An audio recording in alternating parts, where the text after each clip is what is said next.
Hey everyone, welcome back to my channel. Today I will be starting a quarterly series called Bookshelf where I discuss my most recent reads and what I liked about them. As some of you might know, I studied English literature in college, also have a master's in English literature, and still love to read, although law school has made it difficult to read as much as I would really like to. But I am trying to get through roughly 2 or 3 books a month if possible, and I think as law school progresses I will actually have more time to carve out for myself in that regard. I'm going to be discussing 2 books today, one of which I finished recently and one of which I'm still in the middle of. So this one, the first one, is called Free Food for Millionaires. It's by Min-Jin Lee, who also wrote Pachinko, which was, I believe, a National Book Award finalist for 2017. This book is a little bit less polished in its writing style than Pachinko, which I also highly recommend. Pachinko is a story about a multi-generational Korean family living in Japan in the aftermath of, I believe, World War II and into the Korean War. So it talks about this small expatriate community, and it also crosses the ocean as the generations develop into the US as well. So it's a really interesting novel, and it covers a period that I think most American reading audiences don't know a ton about, or at least have not heard of from that particular perspective, for sure. This novel, Free Food for Millionaires, follows the story of a Queens-born Korean-American girl who goes to Princeton, does, really well in certain regards, but struggles a lot in terms of her consumer appetite, her uncertainty about what she wants to do with her life, and her ability to really connect deeply with the people around her rather than, lashing out and hurting them. I think these are all themes that you might find in some of the best sort of coming of age work, but in this book in particular, it deals with a very interesting sort of lens in that Casey, the main character, is dealing both with her own desires as someone who is just coming into the world straight from college and figuring out what she wants to do, but also trying to balance her particular heritage, her Korean-American identity, and the way that that weaves into her own insecurities and appetites for life, I guess. It's funny, it's actually kind of a reverse Crazy Rich Asians almost, or it's like the dark flip side of a Crazy Rich Asians like story. I mean, in Crazy Rich Asians, Rachel Chu is a successful economics professor at, I think, NYU, so also lives in New York. She meets this boyfriend who turns out to be fabulously rich and is catapulted into this social sphere that she never expected to be.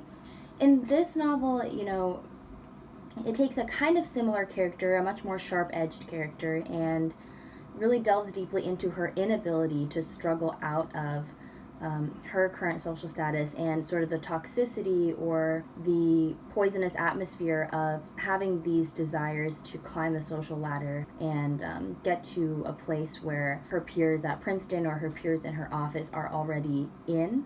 So I think it's a really interesting look at the underbelly of that desire, which, in a book like Crazy Rich Asians is pretty much unexamined and is a little bit more, it's automatically considered a positive thing. It's a pretty quick read, although it's pretty thick, and in this particular edition there's a very interesting interview with Min-Jin Lee at the beginning. If you are interested in Asian American writers, I think she's definitely one to watch. So the second book is a nonfiction book called On the Run, Fugitive Life in an American City by Alice Goffman.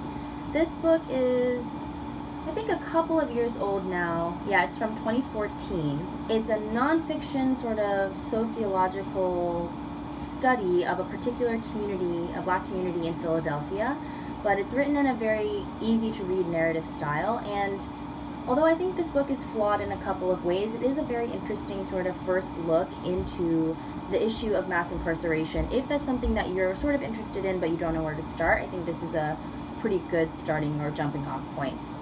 What Alice basically does is provide a chronicle of the 6 or so years she spent living within the neighborhood that she's documenting. So she really tried to delve deeply into it. She became close friends with a lot of the characters or the people featured in this book, and she traces their narratives and their struggles really sort of clearly. I think it's great for, especially if you are, someone who has not thought about this a lot, if you don't know people who are in the criminal justice system, which a lot of us are pretty detached from that in our day-to-day, then this is a pretty good read.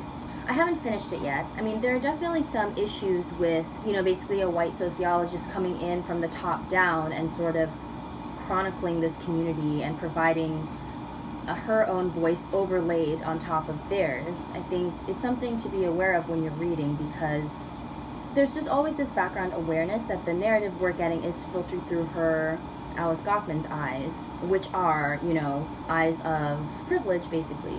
She goes to, I think she also goes to Princeton, actually, for her PhD, but, she's super highly educated from a pretty well-off background, and writing this book is her basically deep foray into a neighborhood that would otherwise be pretty unfamiliar to her. So it's an interesting dynamic. I wouldn't say it's a perfect book by any means, but it's very interesting.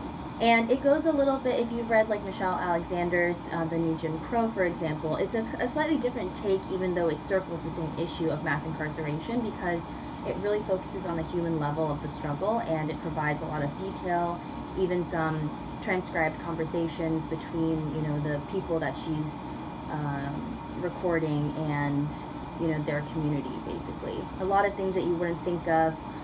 She documents sort of a shadow economy that arises when you live in a heavily policed neighborhood and you can't access a lot of the goods and services and public benefits that most people take for granted. The young men that she's following are dealing with this very complex, very laborious, and multi-layered criminal justice system that follows them everywhere and makes it difficult for them to even, attend the birth of their child or attend the funeral of a loved one, because they're always being watched and they're always in danger of being snatched up and sort of fed back into the criminal justice system.